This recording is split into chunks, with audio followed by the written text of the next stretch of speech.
evening, everybody, and welcome. My name is Professor Charlie Spillane. I'm from the National University of Ireland in Galway. I'm the director of the Ryan Institute at the university. I'd like to welcome everybody who's online to the fourth of our COP26 briefings, which we've been running as a partnership between the Ryan Institute and also the Master's Program on Climate Change, Agriculture and Food Security at the National University of Ireland here in Galway. So we've basically been running these, this is our fourth, we've running twice a week during the COP26 Climate Summit in Glasgow.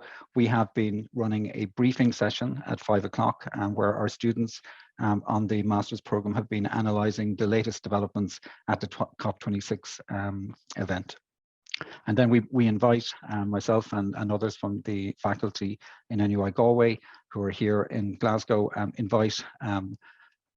invite guests from who are also here at COP26, and we get their commentary on the students' presentation and also on what their reflections on how they feel the COP26 event is going. So at that, I'm going to hand you over to our students who are doing the briefing for this evening. There's a group of about 8 to 10 students who've been working on this briefing, and it's going to be presented by Caitlin, Jonah, and Paul from the Master's Program in Climate Change, Agriculture and Food Security. So over to our students for their briefing.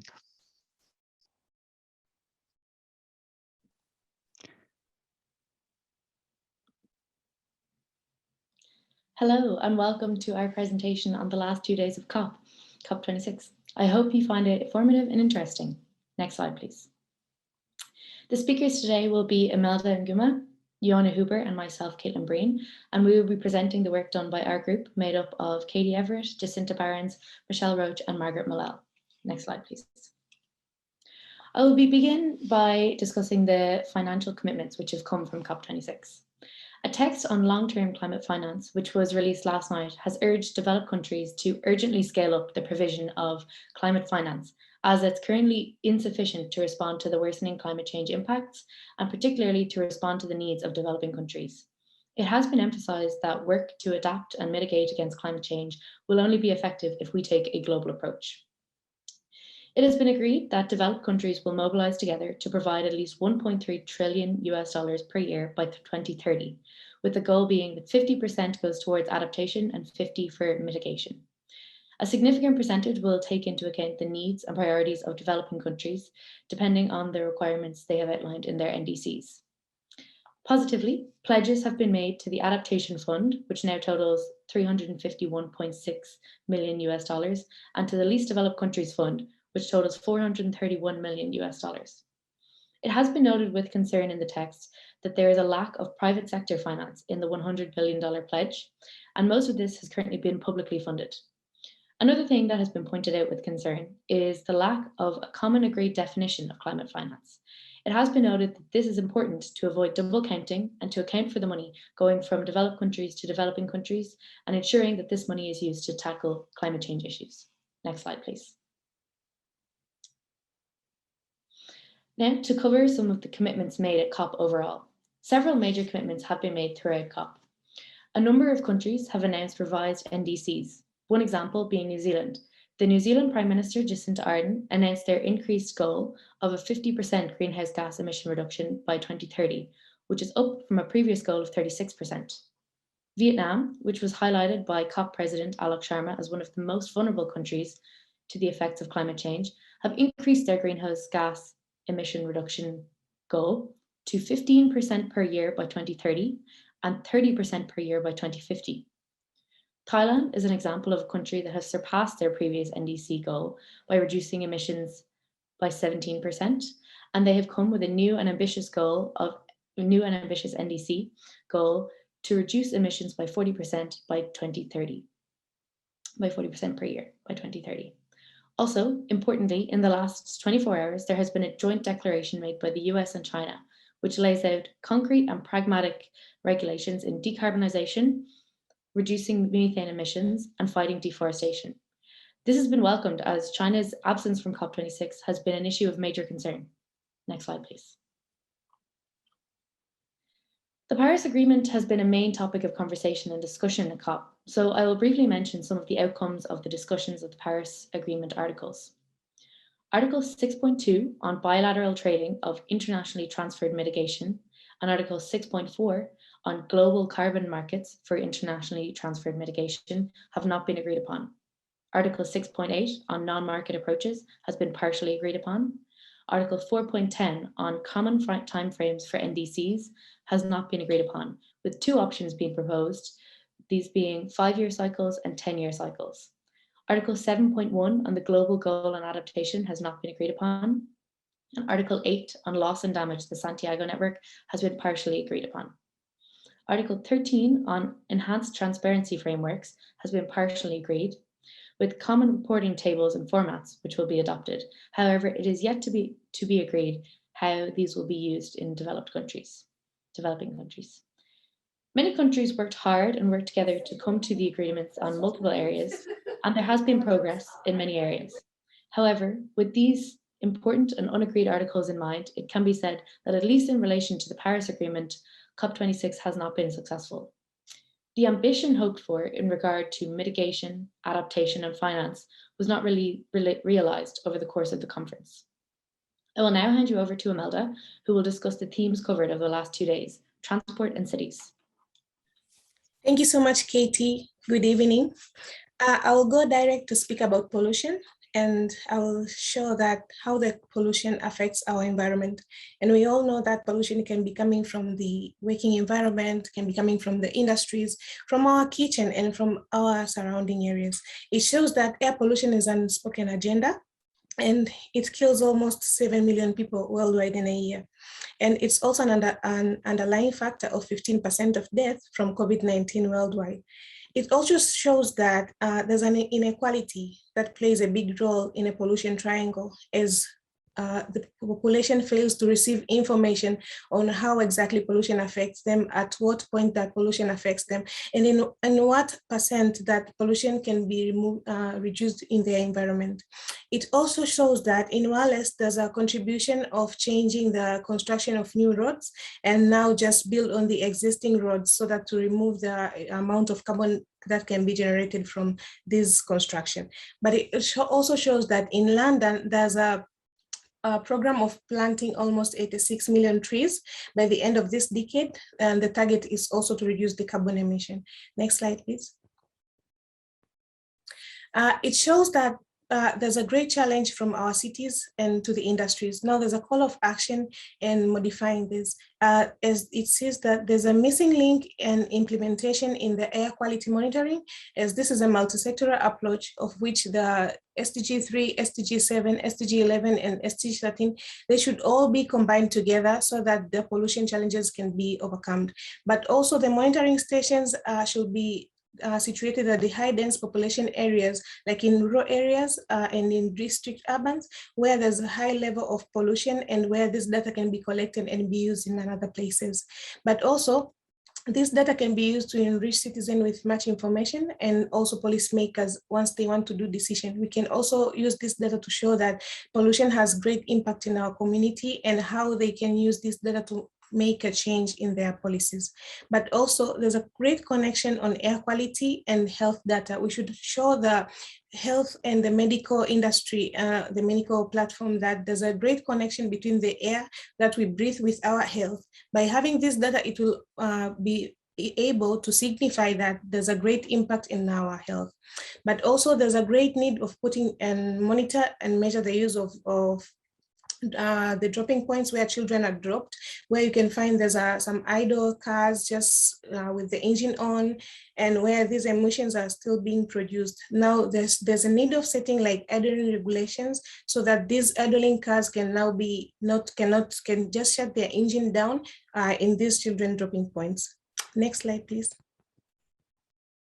Now, when the issue of decarbonizing cities, it shows that 40% of cement and 25% of steels are used by public sectors. However, in UK, India, and Canada, and Germany, they have made a pledge of green public procurement on public construction projects by 2025. But also, there's a great reduction of emission from countries by 2030. And they have now moved to hydrogen and renewable technologies where it can be used as a supplement in building. In Tokyo, there's ambition in cities for decarbonizing heating, low carbon transport, and is linking to circular economy to climate plan. And it has cut half of emission compared to 1990s. Likewise, in Singapore, companies in collaboration with stakeholders have set laboratories that generate clean, green, and coal energy, of which they'll be collaborating with universities to make sure that these technologies work. And by 2030, these will be well implemented. Next slide, please.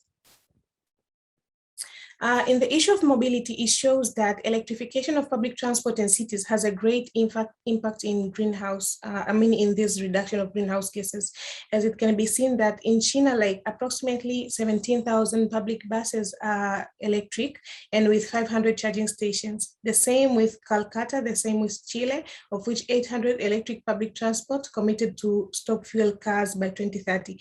But there's on the other hand, there's an issue to consider that the mining for rare earth minerals for electric motors currently has a detrimental effect to the environment, and as the 3% only can be recycled. Likewise, there's a large cost of which the government has to bear in the investment of what industries will be manufacturing such kind of vehicles. The same on the charging places, the same as the manufacturers of who are going to make the batteries for such kind of vehicles. Next slide, please. On the issue of green shipping, there's a great contribution in lowering shipping emissions, as like a Sadler declaration where 19 countries have agreed to support establishing green shipping corridors, of which 6 of them by 2030. And the Australia-Japan iron ore trade route could have been green corridor launching by 2025. The same on the road haulage, where there's a contribution of 75% of the global emission associated with transportation. But electric medium utility have heavy utility truck utilizing hydrogen fuel cell technology does not require rare earth minerals being developed. For that case, DPT shipping expanded EV fleets by 800 in the last 18 months, and by 2030, the 25 most populated towns in the UK will be served by the completely electric fleets.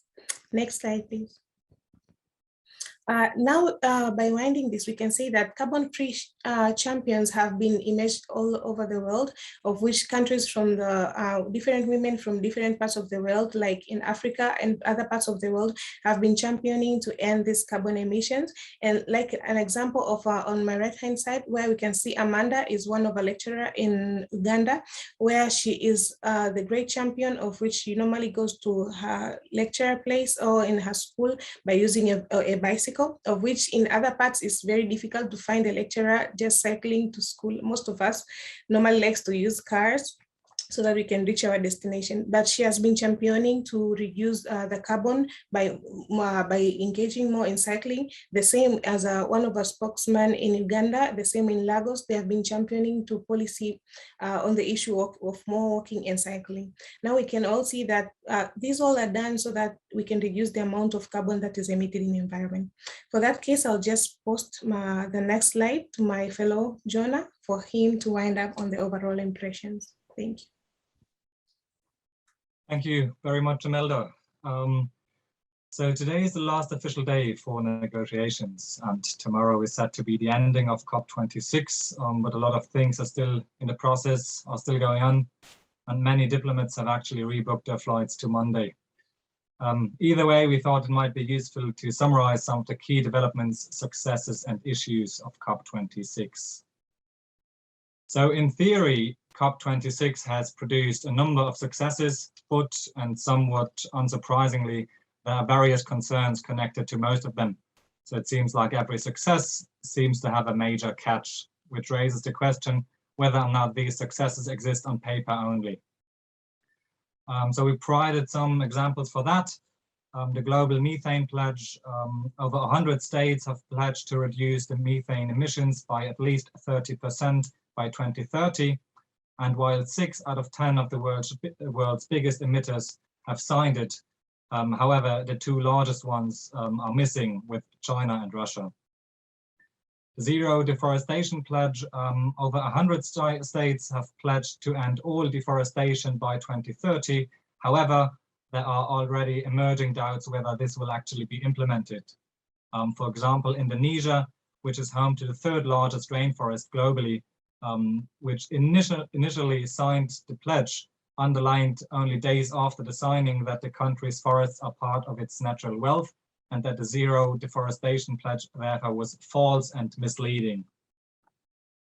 The pledge to end the use of coal power, over 40 countries have signed to phase out coal energy, which is the dirtiest fossil fuel, and Alok Sharma, the head of COP26, stated somewhat optimistically that the end of coal is in sight. However, several of the biggest coal consumers were notably absent from the accord, including China and India, which together burn 2/3 of the world's coal, as well as Australia and the US. So what we found really interesting is that the Potsdam Institute for Climate Impact Research, they already did the math and calculated all the pledges and initiatives from COP26 and came to the result that in theory, those pledges could limit global warming to 1.9 degrees. So the 1.5 degree target would be out of reach, but the Paris Agreement would be met. However, we really need to be careful with optimism. There's a huge gap regarding mitigation measures for the near term. Right now, greenhouse gas emissions are projected to be far from decreasing until 2030. And in addition to that, most of the pledges and initiatives lack specific measures for implementation and are focused on the long term only. Next slide, please. Having spoken about successes, there naturally have been many critical voices, among them mainly climate scientists and activists, which already named COP26 to be a failed event, which brings us to some of the shortcomings, failures, and issues. What can be regarded as a serious shortcoming of COP26 is the issue of adaptation, loss, and damages. Climate funding still very often is conditional, so funds are only accessible when being used for emission mitigation efforts, and finance for adaptation falls off the wagon. One of the most fundamental aspects for low-income countries especially is also the issue of loss and damages. And at COP26, representatives from the Global South have accused the developed countries of pushing back against their attempts to secure compensation for the damages caused by climate change. They argue that industrialized countries are responsible for today's climate change, a very understandable claim. And while some leaders like Macron from France or Boris Johnson from the UK have acknowledged this responsibility rhetorically, Alpha Umar Kaloga, who is one of the lead negotiators from the Africa Group, he stated that the topic of loss and damages is still a taboo for developed countries. So the topic of loss and damages is mentioned in the draft for the final declaration of COP26, but so it was in the Paris Agreement. And at the moment, it doesn't look like precise commitments, especially financially, will be made. Speaking a bit about the emission trading schemes and global carbon market, as of now, there's still no final consensus regarding coherent standards for emission trading, meaning the compensation for high carbon footprint countries. So the emission trading scheme, which has expired now, was still agreed upon under the Kyoto Protocol with no consensus on how to continue. And in the absence of a formally regulated carbon market, the voluntary global carbon market has evolved. But the problem with that is that this market, without formally agreed regulations, is very prone to greenwashing. Another major issue concerns reporting emissions. So some days ago, an investigation report was published, which gave evidence that there's a huge gap between emissions reported and actual emissions emitted. So many countries seem to underreport on their emissions. And this gap allegedly reaches from 8.5 billion to as high as 30.3 billion tons of carbon dioxide a year, which at the high end would approach the total emissions of China. And to provide one brief example, Malaysia's report, for instance, indicates that its forests absorb carbon 4 times faster than similar forests in neighboring Indonesia. So either they have miraculous trees or something is off in their report. Next slide, please. Another major observation during COP26 has been the pressure from outside and the question whether or not activism can actually shape policies. There has been a lot of dissatisfaction with COP26. It has been accompanied by global protests. Noteworthy is also that the youth took a very important part in organizing and attending the protests. Ana Maria Lobo Guerrero from CCAFS, for instance, said that if there's change coming, it's coming from the youth. And maybe Greta Thunberg has achieved more than 20 or 30 years of research. Very concerning, on the other hand, is the fact that the event has been blamed to be one of the most exclusive COPs ever.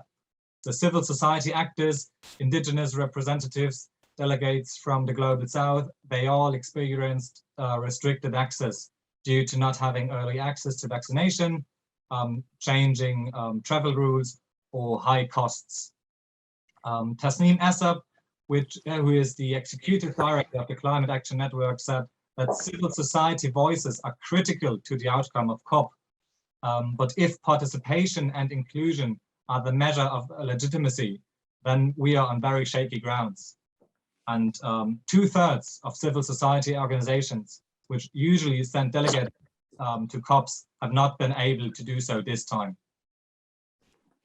And partly because of that, what we have seen is that even renowned activists like Greta Thunberg or Vanessa Nakate, they focused on action outside of COP26, even though they were accredited to attend, but they focused on outside action. So activism, civil society organizations, they are on the way to break new ground and blaze new trails for shaping climate change action and have impact on policy outputs.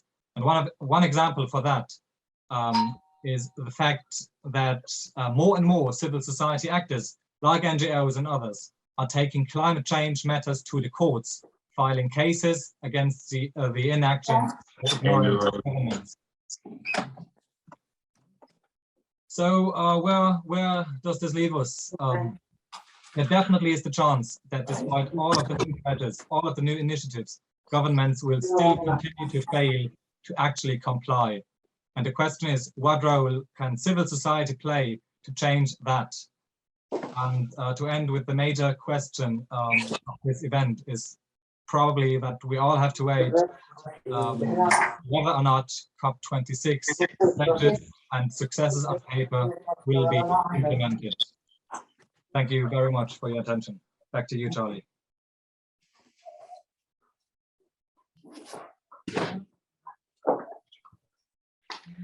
Thanks, Jonah, Imelda and Caitlin, that was an excellent overview of where the state of play in relation to COP26 at present. And just a few kind of reflections for myself of where things are at. Like, I think it's important that we're all aware that the world is still, way off track in terms of limiting global warming to 1.5 degrees, despite all of the pledges that have been communicated from COP26.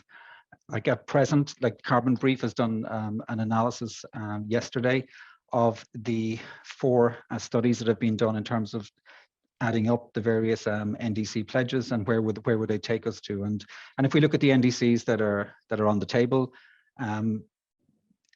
projected warming of 2100 by 2100 will fall to about 2.4 degrees. But we have to be aware that many of those NDCs, there's 2 types, there's unconditional and conditional, and large aspects of many of the NDCs are conditional on financing. And so they may never be implemented unless the finance is put on the table. And so that's a challenge on the one hand.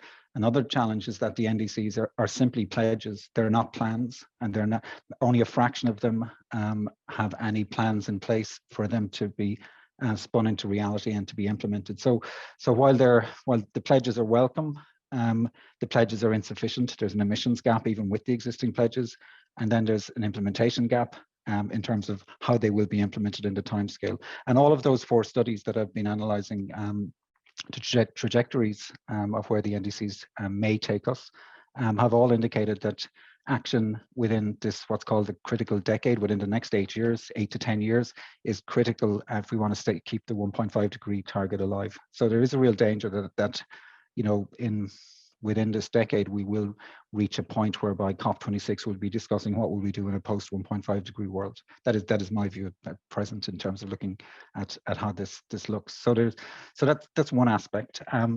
Then the other, I was reading through the draft cover decisions text and that was put out by the president. So this was the cover decisions that are proposed to be negotiated and agreed between the various parties, the governments. And one of the things, these are some of my own kind of observations. Like I do feel that there's a lack of urgency within the text as it was drafted, and particularly in relation to communicating the scale of activity that would be necessary to within the next decade to achieve the 1.5 degree. Like, so that urgency seems to be missing. There was a lot of laudable statements around inclusion of multiple stakeholders in climate policy within the draft decision text, but that, as Jonah indicated, was not really experienced by many of the civil society and other stakeholder groups present at COP26. So I guess there's a question around governance, where to what extent governments are willing to engage with broader stakeholder groups in charting a decarbonised, more sustainable future. And so that's a challenge, I think, in all countries. The text itself talked about climate justice and just transition. But in some sense, there were qualifier statements that released in relation to climate justice that would suggest that for some parties that's not really a universally relevant concept. I think there's what's missing from the current texts that are emerging is a communication from the governments of the drastic scale of emissions reductions that needs to happen within the next decade. So there's a danger, I think, in the communications of the NDCs that the public at large may interpret them that everything is okay and that the NDCs are actually achievements when in fact they're just pledges. And so there's a communication piece that's important. There's also a lack of focus, I think, in the text of that in relation to the question of spending money now will be more cost effective than spending money later. So with every additional molecule of CO2 that is added, or greenhouse gases that are added to the atmosphere, the costs of dealing with the impacts of those molecules will increase over time. So ambition now will be cheaper than ambition later. So that, and I think that's kind of missing from it's a missed opportunity that the financial burden for all of society would be dramatically lower if we take the necessary actions now within the next decade. So on some other points, I think another point I think that strikes me is that to what extent the parties are communicating the urgency that the climate change challenge is a crisis, and you know we're still in the midst of a global COVID-19 pandemic, and that has at least revealed that governments can act fast in the face of a crisis, but whether they're willing to learn from that experience and translate that into addressing the climate crisis, one gets the feeling that there's a wish to return to a normality of a fossil fueled powered economies and societies, rather than try and use the opportunity to pivot towards a greener transition. So is that opportunity being lost? Is something to reflect on. And so I guess where we are right now with COP26 as it enters its final stages is that there's a big flurry of activity right now as we speak. The COP26 chair has said it will all end by Friday, but most COPs continue beyond the intended end time. There's new texts emerging overnight. The plenary is due to meet at 6 o'clock today to take routine decisions. With new drafts are due very early on Friday. Ministers are to meet at 11 a.m. To hammer out a final deal. There's lots of negotiations still in play, and as Jonah and the students have indicated, there are lots of issues that are not resolved, that are subject to lots of brackets, basically brackets around pieces of text that are not agreed between the parties on lots of topics, from loss and damage, finance, transparency, Article 6 and so forth. So, you know, it remains to be seen what will be the successes from COP26. So one thing that I'll just finish up on two points. One of which I think is that communication is key. And if our governments want to bring the public along with the energy transformation that's necessary within the decade, I think there's a greater need for the media to play a stronger role in communicating to society at large of what a decarbonised society in each country is going to look like, or a climate resilient society for that matter. And there's a challenge there. I think there's a communication piece that is lacking between COP26 and the general population at large. And there's there were 4 images and speeches that are embedded in my mind from COP26, and I'll just finish on those. The first was Tuvalu's Foreign Minister Simon Kofe, who addressed cameras while being waist deep in water on a beach from a country whose very existence may be threatened by climate change. I found that a very striking image. I'd recommend everybody to go and watch the speech of Mia Mottley, the Prime Minister of Barbados, at the opening of COP26, where she invoked the words or the music of Eddie Grant in relation to living on the front line. And she made the point that leaders need to lead today, not in 2030, not in 2050. And it's quite a powerful speech. I'd recommend people to have a look at that. It's as relevant 10 days later as when she gave the speech. Yesterday, we had an emotional plea from former President of Ireland, Mary Robinson, who basically criticized leaders for not being in crisis mode, and she called out countries who were seemed to be dragging their feet in relation to the COP26 negotiations, countries like Saudi Arabia, Australia, and Russia, for example. And then the last image that struck me was a video of a young child who had just learned to walk, who was waddling in between diplomats, and it was highlighted that this was the most important person at COP26. So on that note, I'd like to hand over to Una Murray and Una's reflections on COP26 of where we are right now. Thanks, Charlie, and great images that you've highlighted that we should think about, and some of those are ones that I really remember as well. And thanks to all the students for the preparation that you did, and the summary was really, really excellent.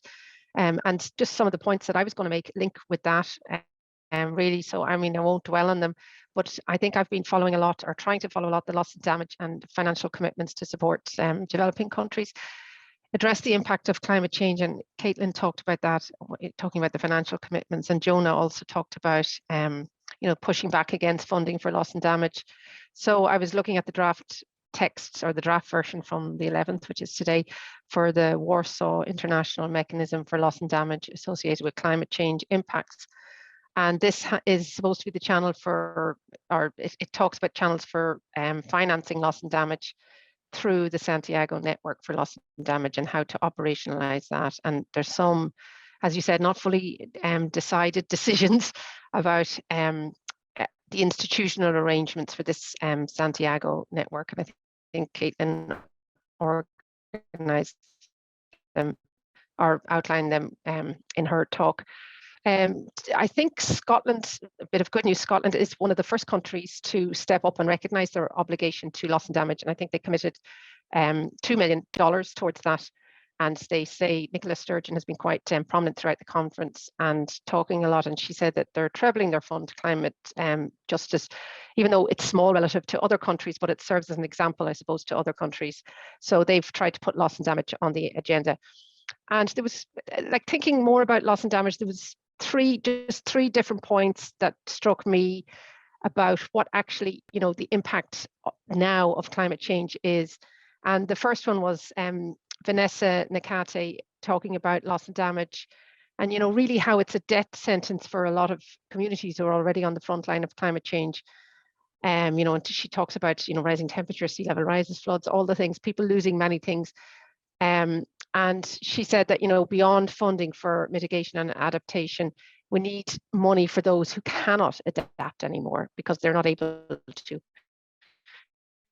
And this is an obligation, it's not charity.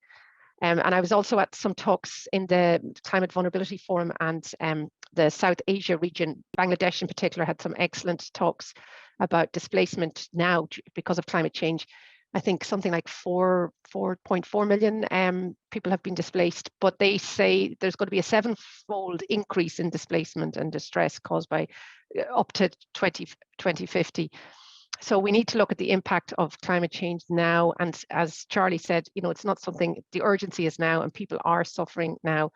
Some of the impacts, apart from a lack of home, of losing your land and your home and livelihood, there's increase in child labour, and girls are being married off early because they're considered a burden to the family, and lots of issues like that. So it's horrific now. And the final thing I just want to say is that I don't know if any of you have read the novel by Kim Stanley Robinson, Ministry for the Future, and he did a reading today in the Resilience Hub at the side events at COP.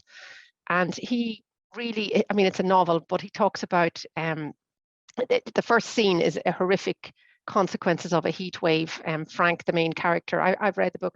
He is experiencing 38 degrees at 6 a.m. in India, and loads of people die. He survived, and he just talks about how horrific it is and the guilt. And then there's the Ministry for the Future, where people look back at COP40, or at COP40 look back at this COP, COP20 or whatever, and talk about it. But it's a really good description. And you might say, what does science fiction have to do with this? But he says that the quote that I got from him was that it should not be the solitary daydream of a writer sitting in his garden to imagine a better world. There can be a better world. So with that, I'll pass you back to Charlie to continue with the next speaker. Thank you. Thanks very much, Una. That's really super. We have some guests as well here to give their reflections on COP26, and so I'm gonna hand over to Lindsay Cottrell, who's from the Conflict and Environment Observatory in the UK, and over to you, Lindsay, in terms of your take on COP26, and also perhaps kind of some particular issues in relation to conflict and so forth. Thanks very much, Charles, and thanks for inviting me to chat with everyone this afternoon.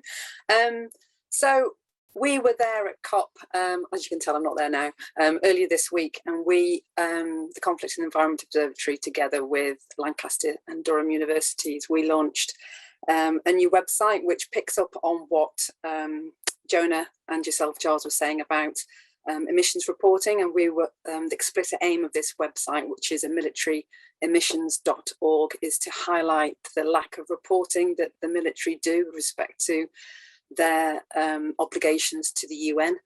So the military have been excluded from targets, and they have only voluntary reporting commitments to the UN. So we decided to have a look at that data, and we've collated it into a website so it's a bit easier for people to see, because I don't know if anyone's ever tried looking at the UN gas inventory data sets. It's not the most straightforward of things to do, and looking at the data which is submitted by the with respect to military fuel use is really hard to find. But so that's what we've done, and tried to highlight which countries are doing the minimum respect to reporting to the UN guidelines and where the gaps are. So that was earlier this week. And with respect to overall kind of highlights from COP for us, I suppose we've got a very low bar, because we're talking about the military and the military's recognition about what they need to do with respect to reducing their own impacts to climate, to greenhouse gas emissions. But we did have the head of the Secretary General of NATO, Stoltenberg, at COP last week, and he was there saying that the military need to do their part in reducing their carbon emissions, and that to do that they need good statistics. So it was like we weren't having to be there to argue the point that the military are a significant contributor to greenhouse gas emissions, because effectively that's been done by the Secretary General of NATO anyway. But we were there trying to highlight, well, yeah, but the reporting is just not up to much at all. And then again, highlight wise, it's media coverage has been pretty good. There was an article in The Guardian, for example, today about the lack of scrutiny over military emissions. So we feel like there's a building knowledge that this is the gap. So in that sense, it's fairly good news. And also, of course, the fact that China and the US have agreed to start cooperating on the key things with respect to decarbonisation, deforestation, and reducing methane is all good news, because obviously they're the two main military spenders. I know military wasn't included in that, but at least they're at the table talking. What's not so good, of course, is that the military still sits completely outside of the main agenda. So the works kind of feels like it started now, and hopefully for COP27 there will be proper. It will be properly at the table, and it will actually be part of the official agenda. Of course, also not so good. We've been calling since May. We've got about 200 organisations that have signed our pledge, asking for the militaries to submit pledges on what they're going to do with respect to committing to greenhouse gas reductions, and we haven't seen those pledges at COP26. So COP27, hopefully they'll start rolling in. Other not so goods. There's things like, it's still this blind spot for many environmental organisations, and more than just environment and governments, that they don't see the military as what contribution it can make. Even though on the website we've been looking at the data, we haven't even tried to give an estimate of what the military contribute to greenhouse gas emissions, because there's too many data gaps, and we just can't make that call. And then yesterday, I think it was, there was the Aviation Coalition, which again is all a bit worrying, because again the aviation sector is, well, which of course the military have, that's a large part of their fuel use with respect to aviation. They're still talking about offsetting, they're still talking about reliance on biofuels, and rather than, and the sentence, this is exactly the same within the military, it's not about cutting demand, cutting consumption, it's about technology solutions. So that's all a bit of a negative as well. I think I heard an estimate that biofuel demand will increase by at least threefold in the next 10 years. So it's worrying to think that both the civil sector and of course the military sector will be part of that biofuel aviation fuel demand as well. And yeah, so I just want to kind of highlight the positives, which is kind of like my low bar of positives, and then the not so goods. And then if anyone has any questions, please do feel free to ask.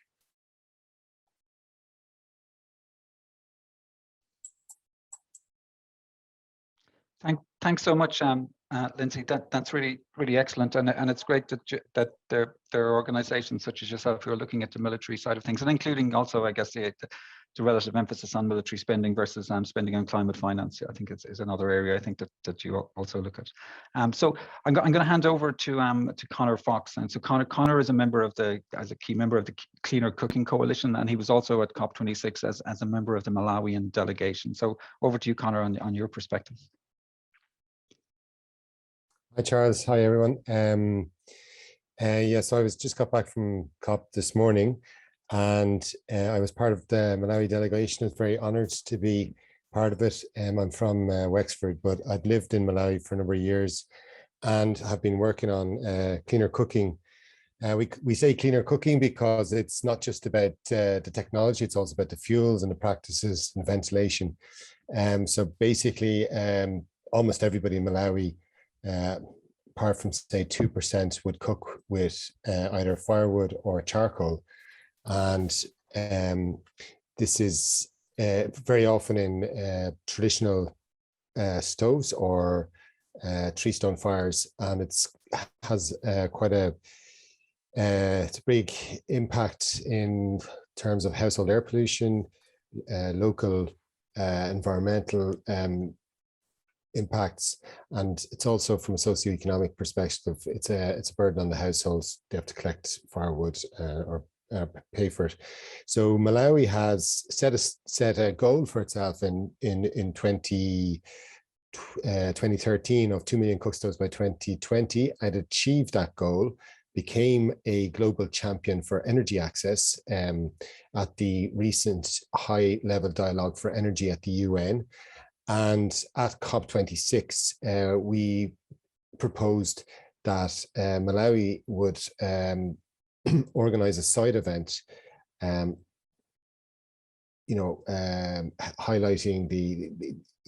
sharing the success, if you like, with other countries on reaching their goal of 2 million cleaner cook stoves by 2020. in the side events, there was a lot of people who wanted to have them. So we actually had to merge with another side event, but it turned out that it's quite closely related. It was with the Stop the Climate Chaos Scotland and the Scottish government.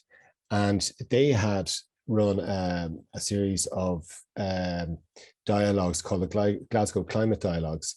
And that in September this year. And that was trying to find ways where countries like Scotland could listen to the global south and could find out what were the priorities for the global south.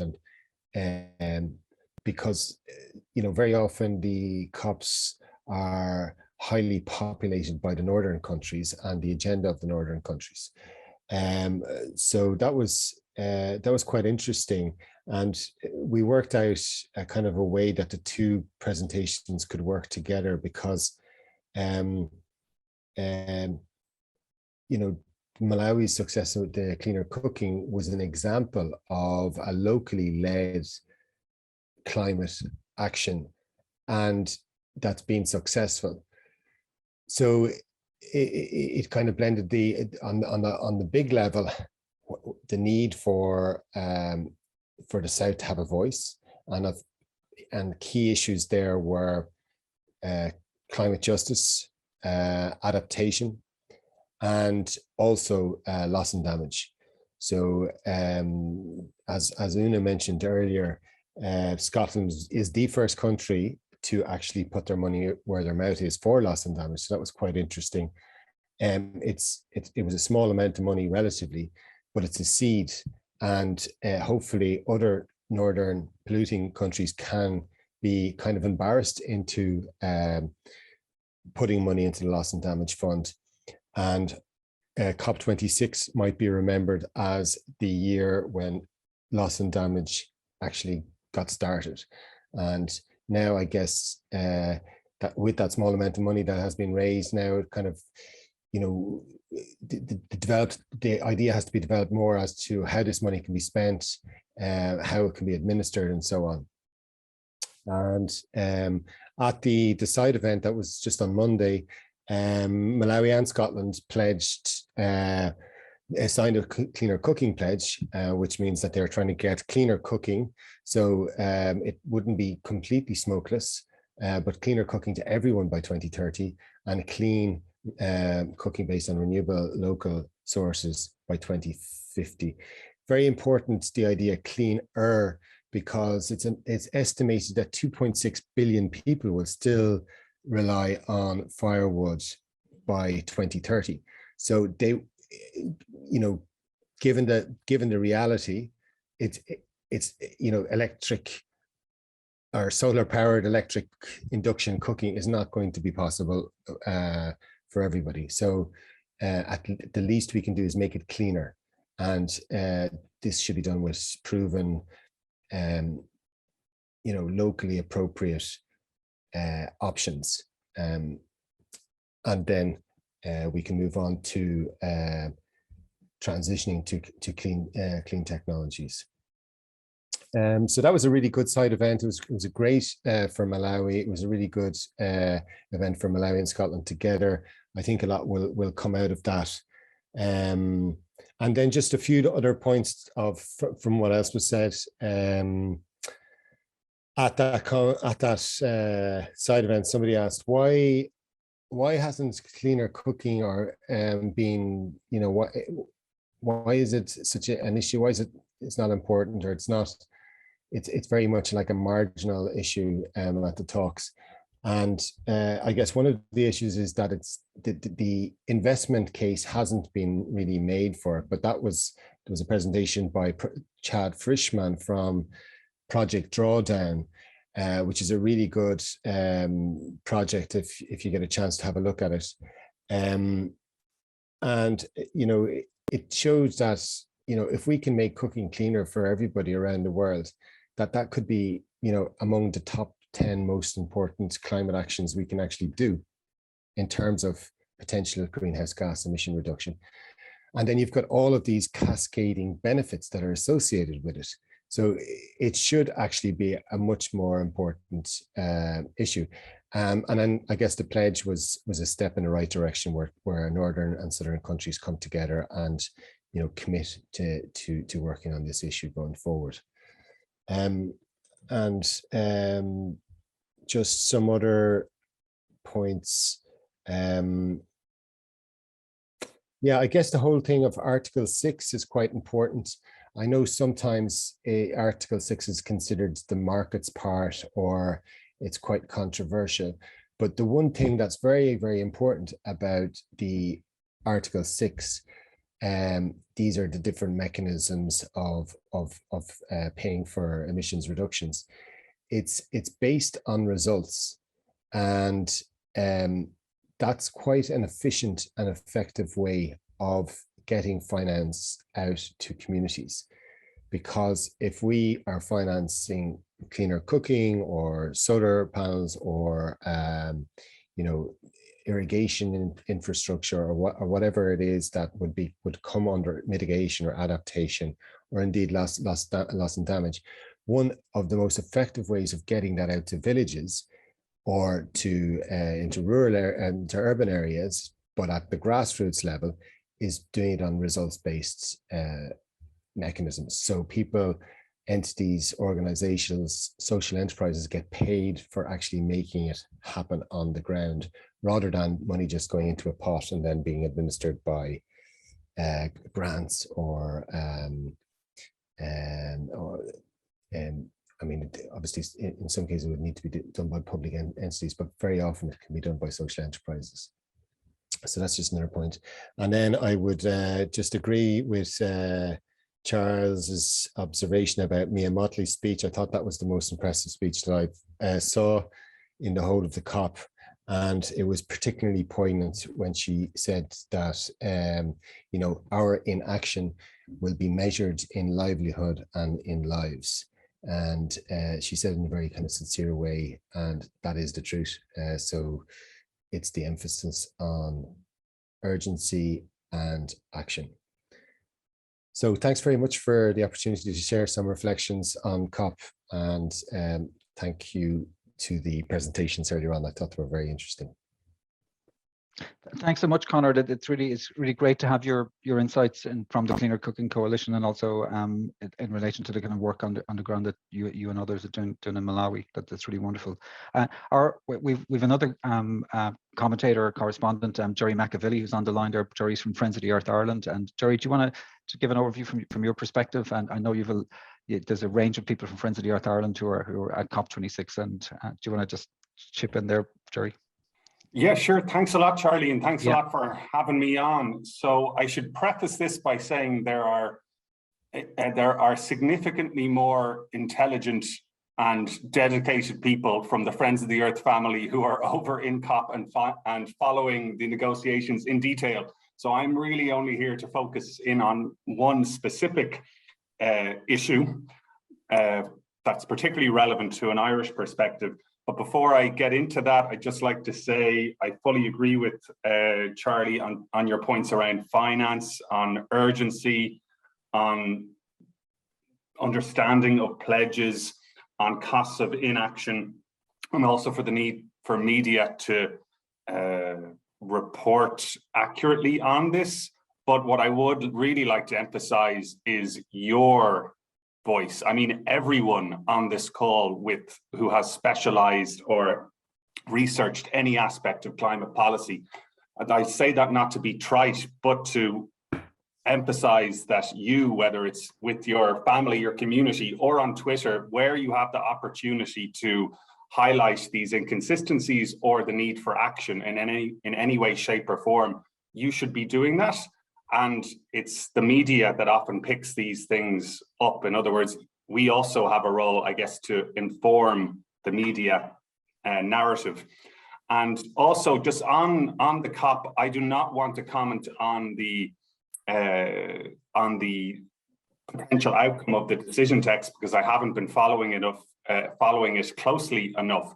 But I do think it's worth reflecting on being realistic about what COPs can do and are intended to do.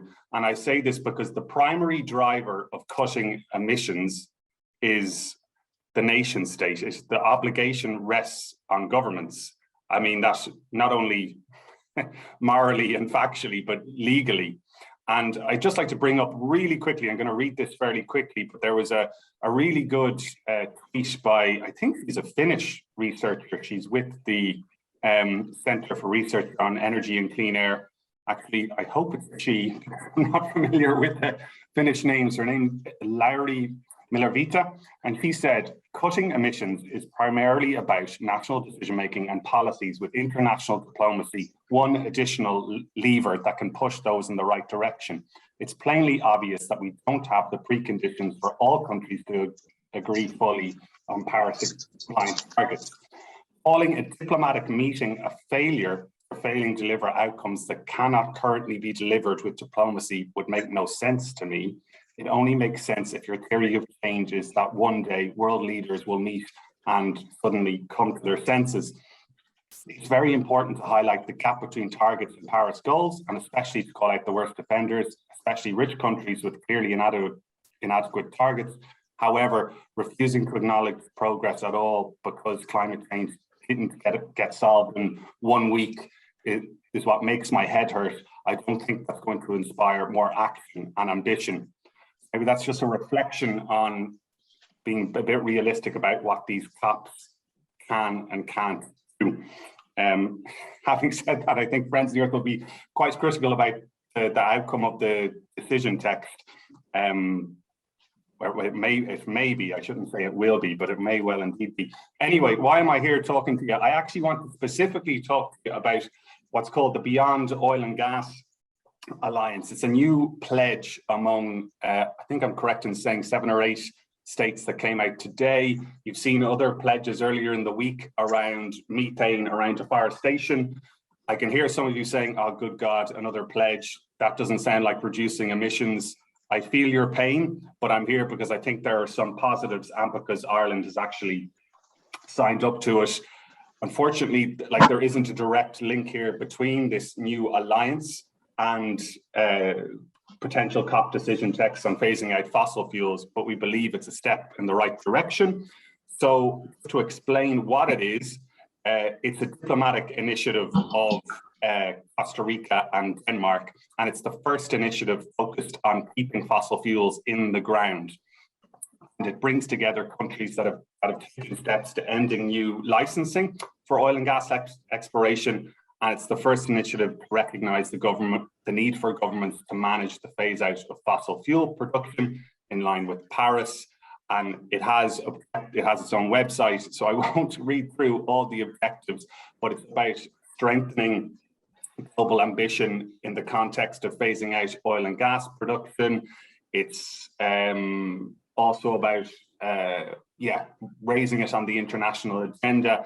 And there's a capacity building element among countries in terms of creating a community, an international community that can deliver on a phase out of oil and gas production. And the reason I think Friends of the Earth thinks it's quite beneficial, and it was the Danish minister who actually said this, is because while there of course, particularly now there's oil and gas, I'm particularly interested in gas, but while there's a tendency to focus on either imports or on how oil and gas is used and burned and how we need to phase that out as soon as possible, which is of course all true. Countries need to look at their own domestic production and, to put it simply, keep it in the ground.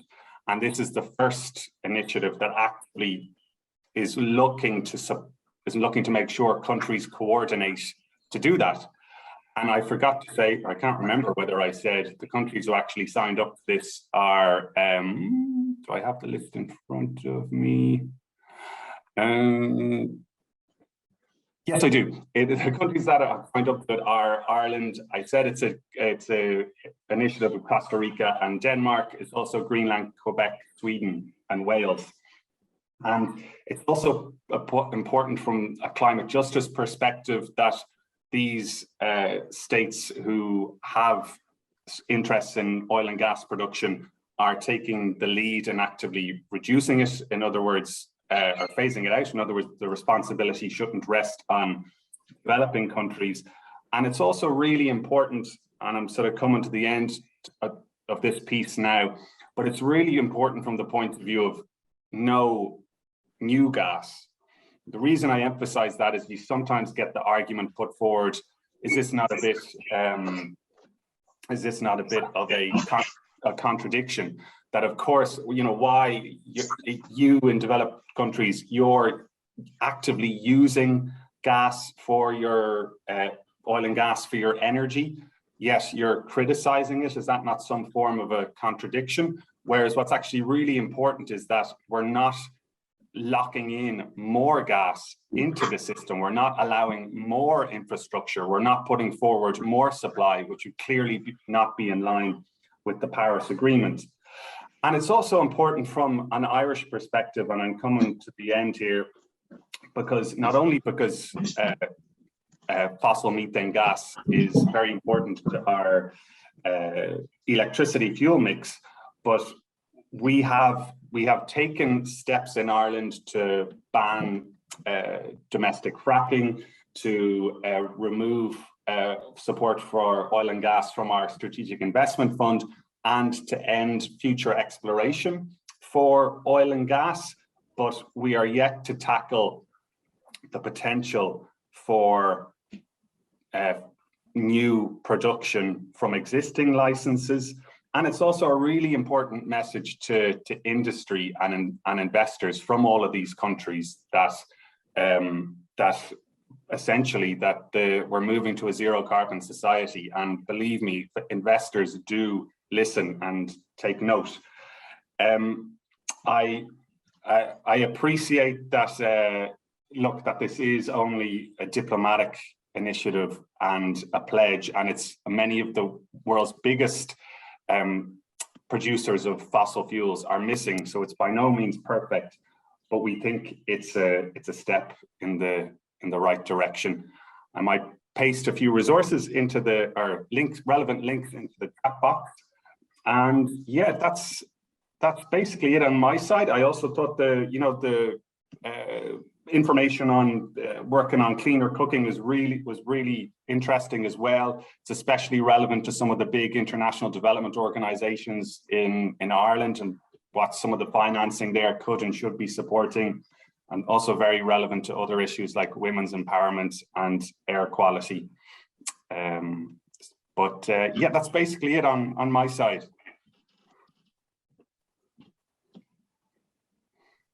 Jerry, thanks so much, and that's really great, and it's great to get the overview of the BOGA initiative from yourself, and I'm really glad that you brought up the limitations, to an extent, of these kind of UN international diplomacy, and that it really is the focus on the national level. And so, but I guess what we have to consider is that the NDC process has moved forward the UNFCCC negotiations. So like, it has allowed countries to make pledges, they can be added together, and then you can see where the world is headed, essentially. So it has allowed to move that forward.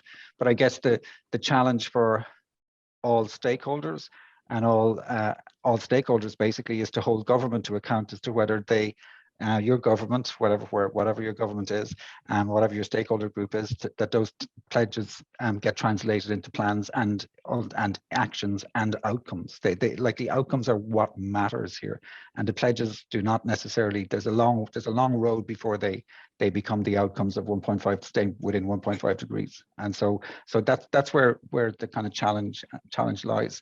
And I guess, you know, as we enter the last hours of COP26, with all its limitations and its bells and whistles and moving parts, I guess, you know, we'll know by Monday at least whether the current crop of leaders and policymakers, you know, are going to display that urgency, that ambition, and to take home those pledges and translate them into near-term actions, not long-term, not long-term commitments that they won't be held accountable for. And really, there's a bigger kind of question at play here, which is, we're really the process, the UNFCCC process, and the Paris Agreement and so forth, is really about, you know, our children's grandchildren, and ultimately, and then that's why that child kind of moved me to an extent in terms of waddling around the COP26 event. And so I guess the question for all of the policymakers here is whether they will be seen as good ancestors in the future. And this comes back to Una's point about the Kim Stanley Robinson book, that there's a big role for trying to communicate to our policymakers of what kind of legacy do they intend to kind of leave, and how do they want to be seen. And I think that that's an important point that we need to communicate to them. But so it's a good process. It's moving forward. It has limitations, but it's good that that there is progress and there's directionality of travel, I guess. But we'll know where things are at by the end of the weekend, I guess. So at that, I'm going to finish up our last briefing, and these have been hugely informative for me. I think the students have done an outstanding job in analysing and critiquing what's going on at COP26, which is not an easy thing to do. We're really thankful to all of our commentators for the past 4 briefings, and we will definitely do this again. Thanks to Caitlin, Jonah, Imelda for an excellent presentation today. Thanks to Una, thanks to Lindsay, Connor and Jerry, and let's all, fingers crossed for as successful an outcome from COP26 as we hope for over the next day or 2 days, I guess. Yeah, thank you all. Okay.